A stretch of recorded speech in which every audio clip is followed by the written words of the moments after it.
You can't take a walk today because the winds are too bad. And you know what happens when the winds are real bad? The trees can fall over. So we don't want anybody get hit by a falling tree or falling branch. So we're not letting them walk on the trails. But normally, if the weather was nice and the wind was quiet, you would see a lot of critters. A lot of deer out there right now. And we have raccoons and stuff. So we're talking a little bit about the critters here at the road. What do you think this critter is? Let me ask the birthday boy. Birthday boy, what is this? What is that, Joey? Huh? What is it? Anybody know? Animal. No. What? Koala. No. Yeah. No. No. A bunny. A bunny. Absolutely, it's a bunny. It's a little bunny. So, bunnies are at the low end of the food chain. A lot of people, a lot of critters like bunnies, foxes, eagles, hawks, snakes. The list is endless. Everybody likes to eat bunnies.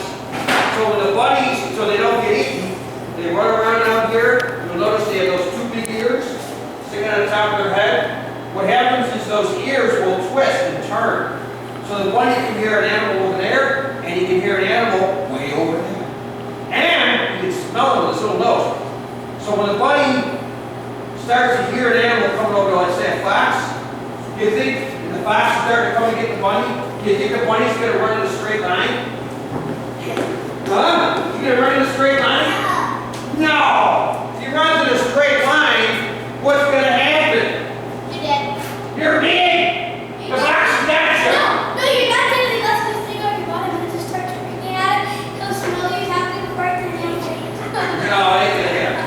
Yes, it is. You're So the bunny, talking farts are powerful.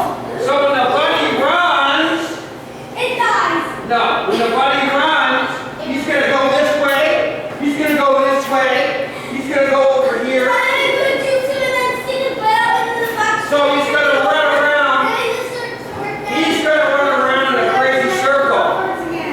The bunny's going to run around, and when the fox goes to get the bunny's going to go that way. When the fox goes here, the bunny's going to go that way. So he runs around in circles so the fox can't catch him. But bunnies do get caught. And when bunnies, so because of that, when a mommy bunny has babies, she has a lot of babies. She'll have 2 or 3 litters a year. We're talking like 25, 30 baby bunnies. Yikes! That's a lot of bunnies. A lot of bunnies. So this is a little bunny. We're all ready. You want to touch this, Zoe? There we go. All right, want to touch my bunny? Touch my bunny? No! Come on, give me my bunny back. Here you go, sir. That's my bunny. My bunny. Give me booty. My bunny. Give me your booty. My bunny. Give me your booty. My booty. My booty. Okay. Ah, what's this guy? Well, let me ask the birthday boy. Birthday boy, what is this? Ah, it's a skunk. Oh, it's a skunk. Ah. What do skunks do? They spray. They spray. They fart. Oh, come on in, birthday boy. Sean, what are you doing? Julian. Where's Julian? Owen. We saw you. I saw you. Julian. Guy. Owen, I saw you. Owen. Remember Owen? Yeah.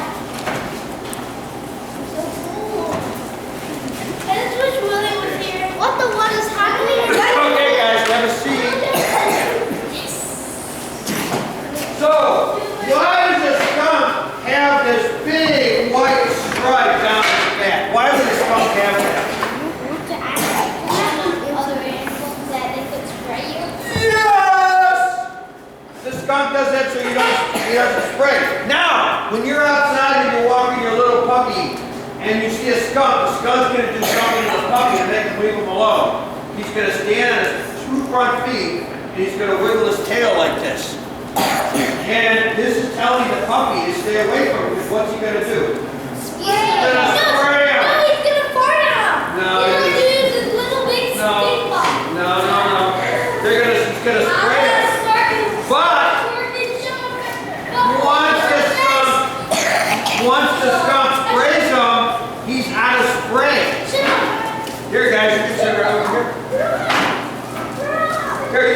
presents right up here on the table, Dan. Alright, so, here, you can have a seat right over here, little man. So the skunk, once he sprays you, he's out of super sprayer for a while. So what happens is, he only sprays you as a last resort, because it takes him a whole week to get his sprayer back. Alright? So, and you're right, and skunks, they love everything that you like. They'll eat garbage, they'll eat worms, they'll eat frogs. So if you ever go out in your front lawn and you see a bunch of holes around, probably was a skunk looking to eat grubs on your front lawn. No, it was a fox. Well, fox, oh, you want to pet my skunk? There you go. Who wants to touch my skunk? Want to touch my skunk?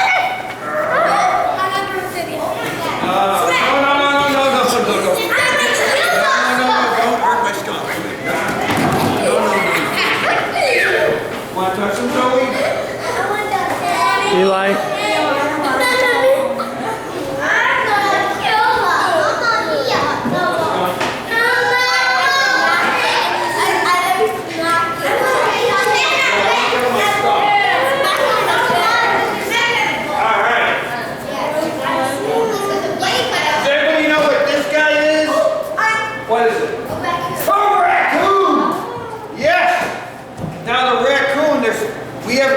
Here at the Grove, and we have a big fat one. I call her my supervisor. She lives under the porch. She comes out every time I do camping stuff. She wants my marshmallows. Big fat raccoon. Now these raccoons, they have these on their front paws. It's very soft on the underside. So when they do is they touch the ground, or they go into like little creeks, head around like this, and they're looking for crayfish. They're looking for snails, and they break off the snippers. And eat the whole crayfish. Raccoons will eat anything. Bird eggs, birds, anything you like, raccoons will eat it. Us? No, they won't eat you. But when you go back home and people feel sorry for the baby raccoons outside and they need food for them out there, that's not a good thing to do, because then when the raccoons show up, they get used to you feeding them and they can get very mean. So we don't want to feed wild raccoons. The raccoons that live out here in the woods, they have to really hunt for their food. They have to go out and look for all kinds of food to eat, and it makes them a little thinner and skinnier. But the raccoons in the city, all they got to do is knock over your garbage can, and what happens? All the garbage comes out. Oh yes, garbage is thrown all over the place. That's They're what we eating. store in a garbage can. You're right, and they get big and fat, and they're not healthy raccoons, by the way. The healthier raccoons actually live right out here in the country, because they have to roam far and wide to get the food. Right now they're eating acorns, they're eating, what else are they eating? They're eating acorns, they're eating roots in the ground, they're looking for little animals, they're eating like little birds. They see small birds, they'll go after a small bird. Yeah. They what? They are cute, but they are. If you see a wild raccoon in the wild, do not pet it. Want to pet my raccoon, Zoe? All right, bring my raccoon around. Hey, watch out when we go. Oh, this guy. No. Don't break my raccoon. There you go. There you go. He's going to be back later when we have...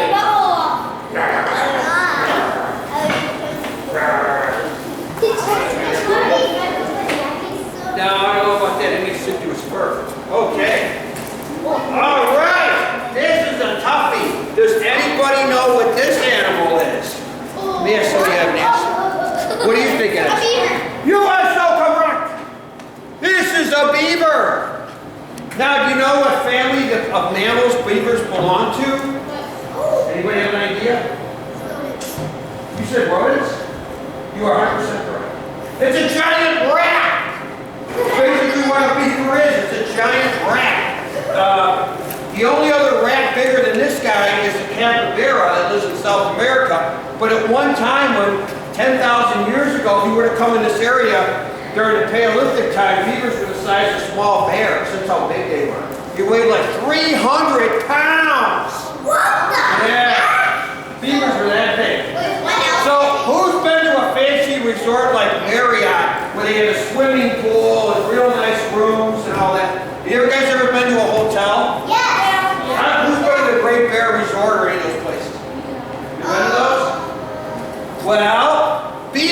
run a resort hotel. Did you know that? Hey, we have another birthday guest.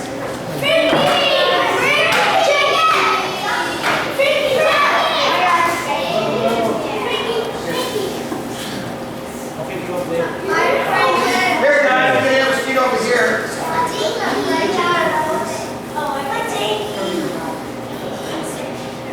So beavers, they run a resort hotel. So what happens is when a male beaver, a girl beaver leaves her family, she runs away to a small river or a small stream, and she dams it up. And as this river as the creek gets dammed up, it gets lighter, lighter, lighter. And then the beaver goes into the pond and takes her big paws and rips up chunks of dirt and throws them up on her beaver dam like cement. And by doing that, she makes the pond, it's only this deep, now it's several feet deep. And her beaver dam is bigger and bigger as the male beaver or female beaver tear down trees. And they have these two big front teeth like this. And they've got thick yellow stuff over it called enamel. And they have to chew all the time. If a beaver is not chewing wood and can't chew anything, his teeth will grow like saber-tooth tigers all the way down to his bottom jaw. So they have to constantly chew all the time to keep their teeth nice and sharp and keep their teeth from getting too big. Now, when the beaver builds this dam, he has this big pond and all the animals come there. Deer, ducks, crayfish, frogs, turtles, snakes, everybody comes to his pond. And then he's got this great big dam, and he's got two holes at the bottom. So he dives down, and he goes up through the bottom hole, and he gets inside his little den there, and he raises his family. Mommy and daddy beavers stay married for a very long time, and they have a bunch of little babies called kits. But they're not the only ones in that beaver dam. There's turtles in there, there's snakes in there, there's muskrats in there, there's frogs in there, and they're all staying with the beavers. The beavers don't, can you believe this? The beaver doesn't even charge them rent. They get to stay there rent-free in the beaver dam. So beavers run a hotel resort. Want to watch the beavers? There you go. Want to see the beavers? Yeah. Beaver. Okay. Over here, so much. It is. This right here. Go. Go.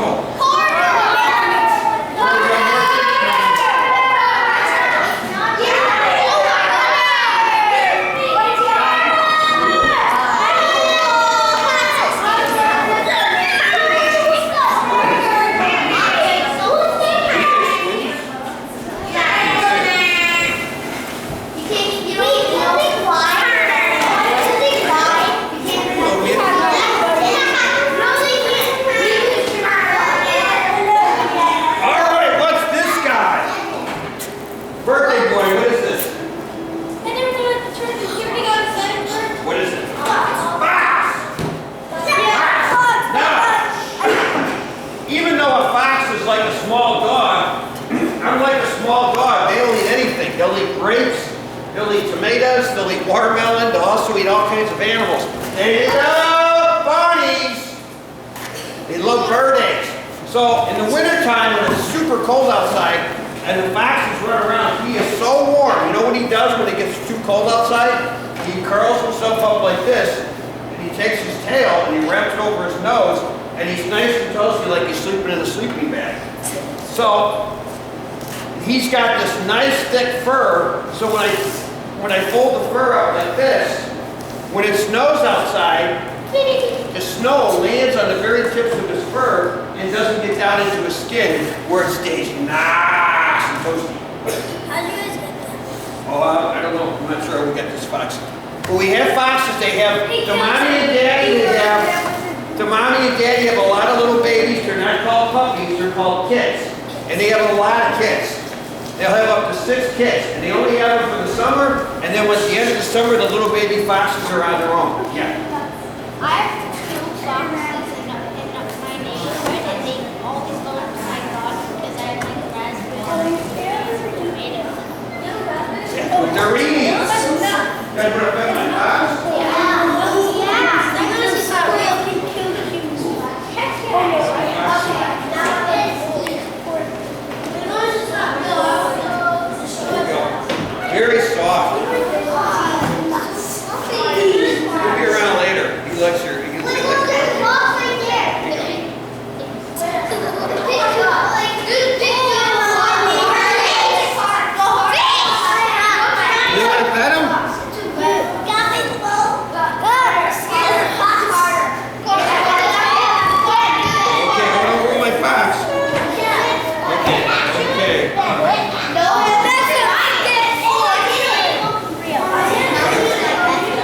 Yeah, you know, people are seeing more and more of this.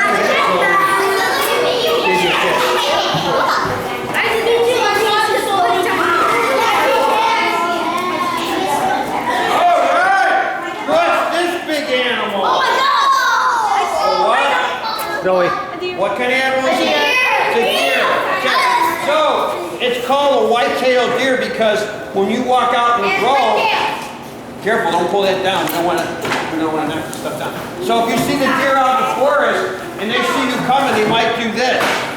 They're going to stick their white tail up, and that's a defense thing. The deer sticks its tail up because it's scared.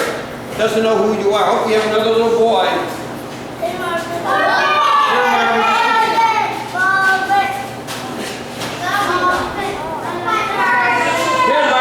Right over here, buddy.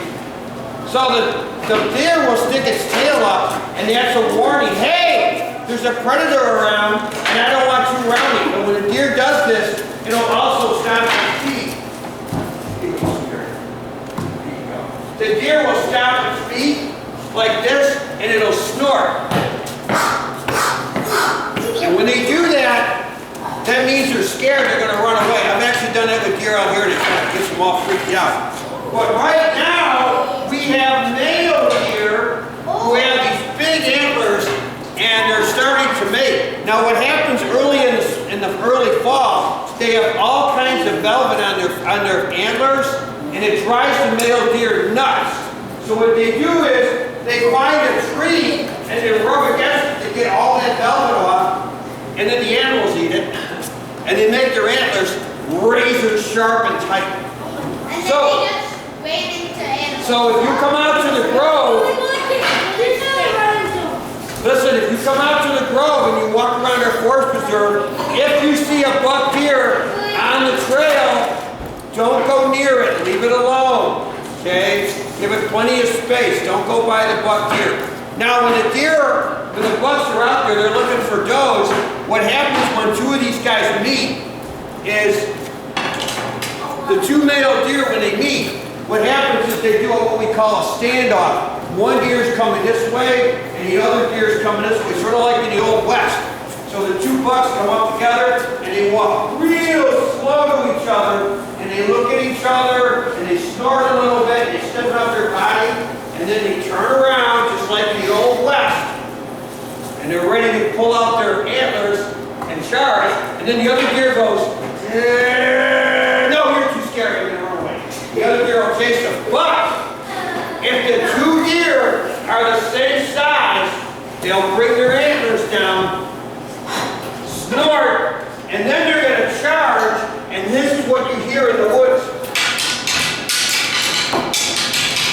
Now sometimes the deer, when they fight like this, their antlers get locked in, and they can't break loose, and they can actually die doing that. Or they could drive his antlers into the other deer and hurt him very badly. So, and then around March 1st, these big antlers are going to fall right off their head, and they're going to land on the ground, and everybody loves these things. Oh my gosh! Skunks love them, they chew on this, because they're loaded with calcium, and the animals in the woods will chew these all up.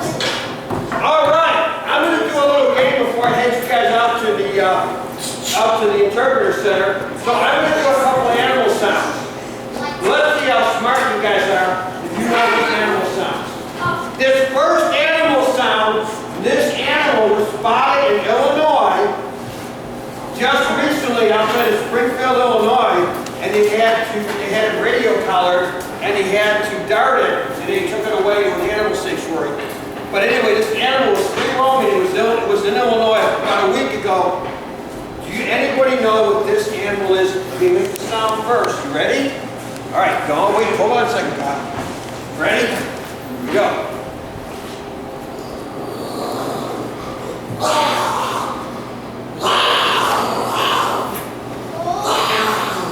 What animal is that? A bear. No. Oh, You're darn close. No. what is that? What did Frankie say? What did Frankie say? Now, wolf. I said a lynx.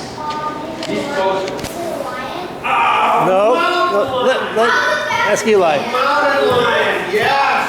That was a mountain lion. Right. Mountain lion. That was a cougar. Huh? Was it a cougar? Yes, mountain lion, puma, cougar, they got a million names. All right, the next animal is a little tougher. If you're up in northern Minnesota, northern Wisconsin, and you hear this sound in the woods, you better be really careful because this animal right now is very scared, nervous, and could attack you if it's doing this. All right? And also, by the way, this animal is huge.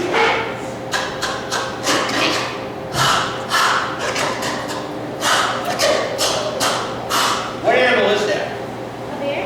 Yes! It's a bear! Bears will grind their teeth and they'll snort through their nose. That means they're nervous and scared. They don't stand up on their hind legs and go, "Roar!" That's only in the movie. All right, the next sound is an animal that you will actually hear right out the road. In fact, Mr. Bob got in trouble with this animal. I'll tell you the story after I do it. All right, so here's the sound, see if you know what this animal is. Are you ready, birthday boy? You might know it. All right, here we go.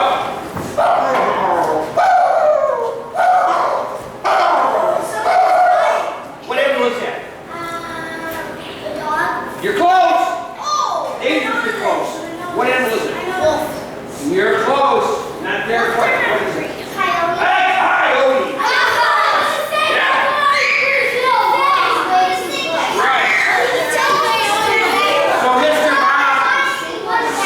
Mr. Bob was riding his bike one time and I saw a coyote in the woods and I started doing that for the coyote, but Mr. Bob doesn't know the proper coyote etiquette, I guess, manners, coyote manners, and I started doing that and the coyote got really mad at me and he brought his ears down and stiffened his tail and he started coming at me.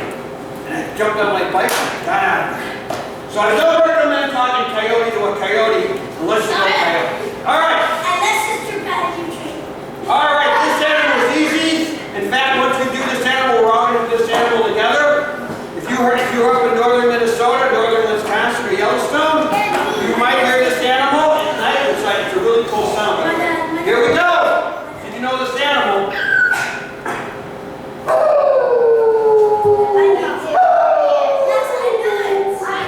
What animal is it? Let's get you guys to pick that yet. You, what animal is it? A wolf. Let's all do a wolf together. 1, 2, 3. A wolf.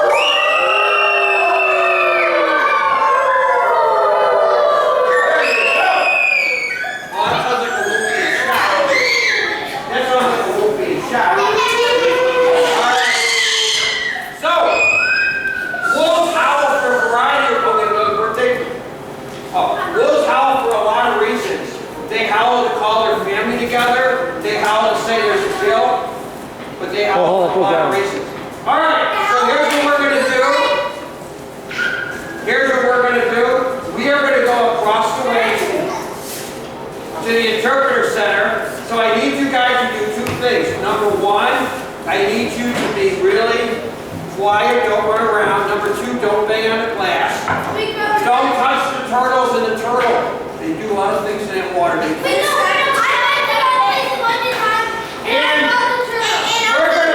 we're gonna meet in the science room, and I'm gonna start picking out some animals. And Zoe, I'm taking out your mommy and daddy's favorite animal. How about that? All right. What's your? I don't know. Find out. It's a dog.